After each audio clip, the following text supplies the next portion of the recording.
নমস্কার বন্ধুরা, চলে এসেছি আবার একটি নতুন রেসিপি নিয়ে। আমার কাছে দেখো সকালের আটা বেশি ছিল, আটা বা ময়দা দুটো মেশানো আছে। তোমরা আটা ময়দা যে কোনো একটা নিয়ে নেবে, নিয়ে রুটির আকারে এরকম লেচি করে একটু মোটা করে বেলবে, বেলে চারটে সাইড ছুরি বা খুন্তি দিয়ে কেটে দেবে, দিয়ে আবার মাঝখান দিয়ে পিস পিস করবে। এই দেখো এরকম চোখো চোখো পিস করে একটা ভাঁজ করবে, সেই ভাঁজটা চেপে দিয়ে আবার পিছন দিকটা জুড়ে দেবে। দেখো ভাঁজ করে পিছনটা জুড়ে দেবে। এইভাবে একটা শেপ করতে পারো, আর তোমাদের যে কোনো ইচ্ছা যেভাবে ইচ্ছা শেপটা দিতে পারো, কোনো অসুবিধা নেই। আরও তো তোমাদের আমি দুটো শেপ দেখাচ্ছি কীভাবে করবে। এই দেখো কেটে বাদ দিয়ে লম্বা লম্বা সরু সরু করে, এটা সব থেকে সোজা, এইভাবেও করতে পারো ম্যাগির মতো করে নিলে। তারপরে গোল করে বেলেই দেখো এরকম মাঝখান দিয়ে পদ্ম ফুলের মতো কেটে নিয়ে তারপরে রোল করে দিলেও কিন্তু একটা শেপ হয়, পাস্তার মতো হয়।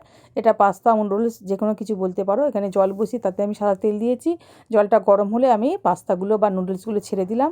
3 রকম শেপ তোমাদের দেখালাম, তোমরা যে যার ইচ্ছা মতো করবে। তারপর এখানে আমি কিছু সবজি কাটছি, ধনেপাতা, টমেটো, কাঁচা লঙ্কা, পেঁয়াজ সব কেটে নিচ্ছি। ওদিকে আমার পাস্তাটা সেদ্ধ হয়ে গেছে, ওটাকে আমি নামিয়ে জল ঝরতে দিলাম। সাদা তেল দিয়ে দেবো আমি পেঁয়াজ, আর তোমরা চাইলে এখানে রসুন আদা কুচিয়ে দিতে পারো, আমি আজকে বাটা দেবো। আর এখানে দিয়ে দিলাম টমেটো, তারপরে আদা রসুনের পেস্ট। এবার একটু হলুদ দিলাম, তারপরে এখানে দিয়ে দেবো এক এক করে আমি সব সস দিয়ে দেবো।